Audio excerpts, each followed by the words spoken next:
간단하게 보겠습니다. 자, 문화 구성 요소를 크게 두 가지로 보았을 때 물질 문화가 있고 그 다음에 비물질 문화가 있다.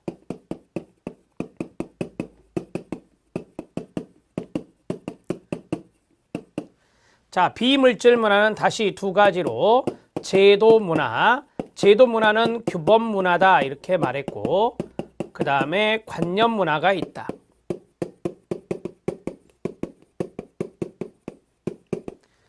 자, 물질 문화는 거기 나온 대로 어떤 도구나 기술 이런 것들을 말한다 라고 했습니다. 도구나 기술 이런 것들을 물질 문화, 물질화 될 수 있는 것을 말하는 것이죠. 방직 기술도 들어가고 그 다음에 뭐 음식이나 집이나 옷이나 이런 것들이 여기에 들어갈 수 있겠습니다. 의식주 이렇게 생각하셔도 되겠죠. 의식주, 의복, 그 다음에 음식, 그 다음에 집 이런 것들이 여기에 들어가고요. 방직 기술 이런 것들을 우리가 사례로 들 수 있다. 자, 비물질 문화에 제도, 규범 문화가 있었습니다. 제도, 규범 문화는 질서 유지와 연관성이 있습니다. 질서 유지를 위한 제도. 그러면 규범이 여기에 들어가는데, 사회 규범이 들어가는데 대표적인 사례가 법률이 있다라고 했습니다. 정치가 있다 했습니다. 관습이 있다 했습니다. 이런 것들을 우리가 제도 문화, 규범 문화라고 말할 수 있습니다. 관념 문화입니다. 관념 문화는 어떤 정신적인 측면이라 보시면 되겠는데 정신적인 측면.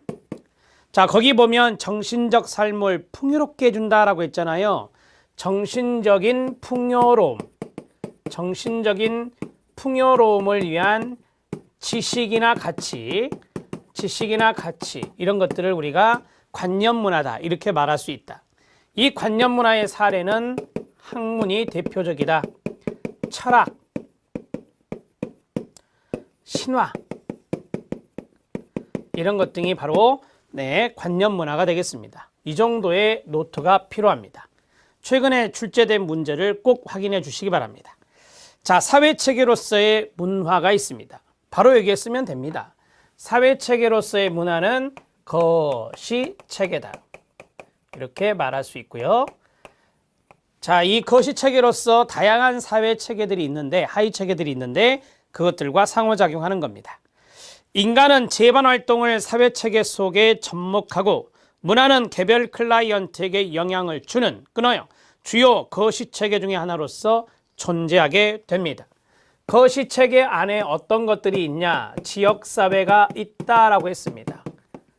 그 다음에 여기서 말씀드렸던 제도나 그 다음에 문화나 그 다음에 조직이나 이런 것들이 바로 거시체계다 이렇게 정리할 수 있겠습니다.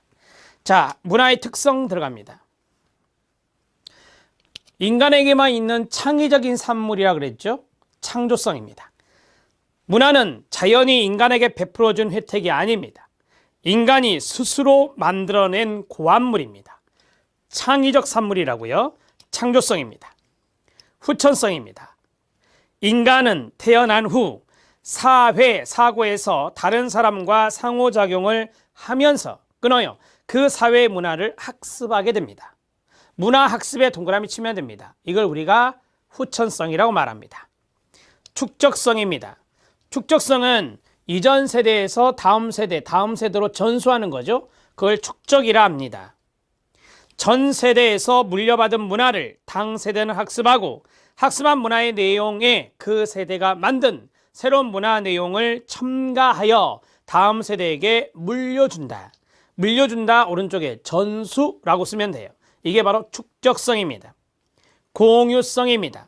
공유성은 특정 집단, 사회적 구성원들은 모두 유사하다고 느끼고 행동하고 문화는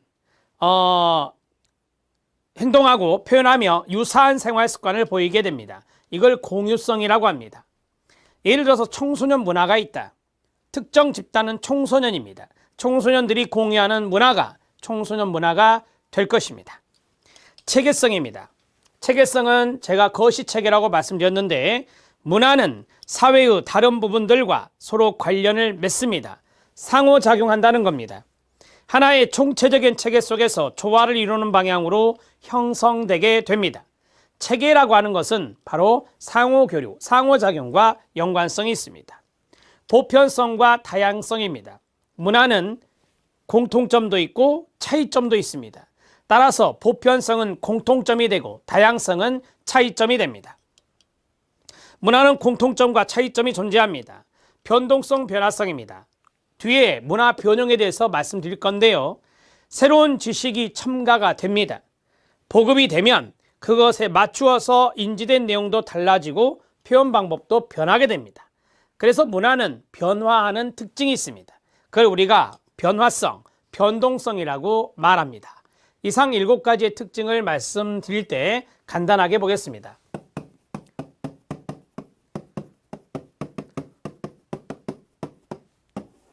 자, 문화의 특성은 첫 번째, 창조성. 창의적 산물이다. 두 번째, 후천성.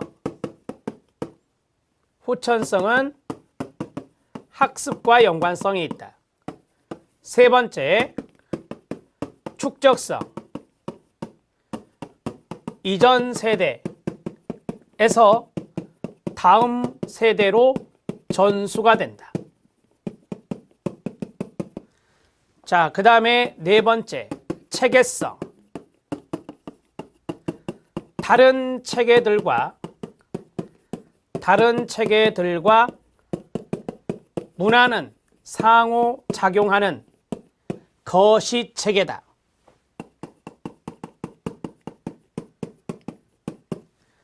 그 다음에 다섯 번째, 변동성. 변화의 특징이 있다. 여섯 번째, 보편성과 다양성.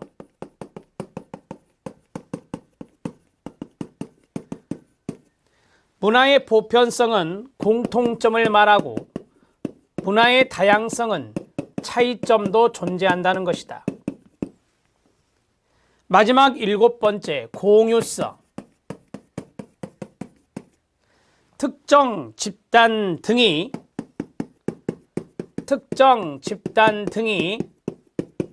등의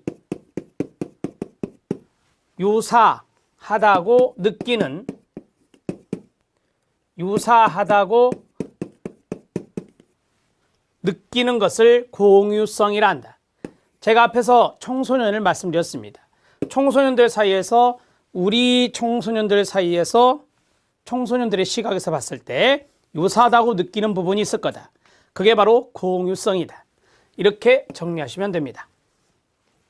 자, 이제 문화에 대한 이해 갑니다. 문화 마찰이 있습니다.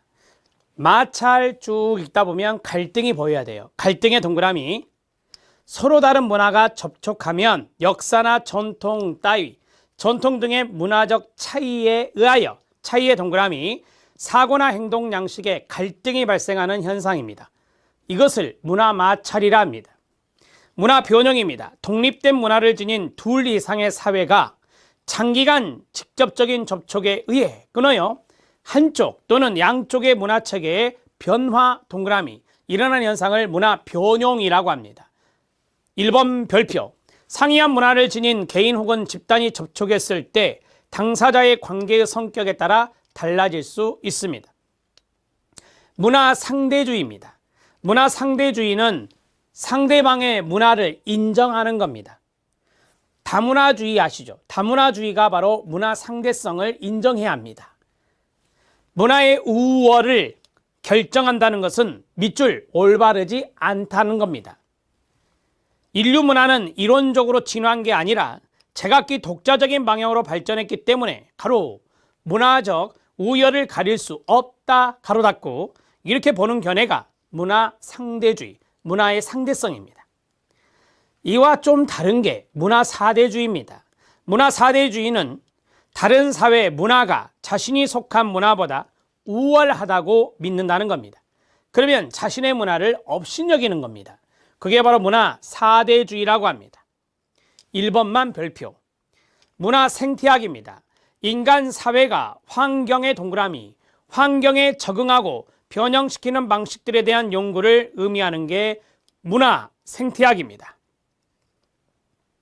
인간과 환경 관계를 중시한 생태학을 바탕으로 합니다. 생태학의 동그라미, 문화를 환경에 대한 적응 체계로 간주하는 겁니다. 쉽게 말하면 클라이언트가 문화가 되는 거고 문화 외의 환경이 있고 거기에 서로 상호작용이 이루어져서 문화가 적응 체계가 된다라고 하는 거죠. 우리가 배웠던 생태학 이론 또는 생태체계 이론을 응용하시면 됩니다. 2번 별표. 문화의 특정 영역이 환경과 깊은 관계를 맺는다는 것을 강조합니다.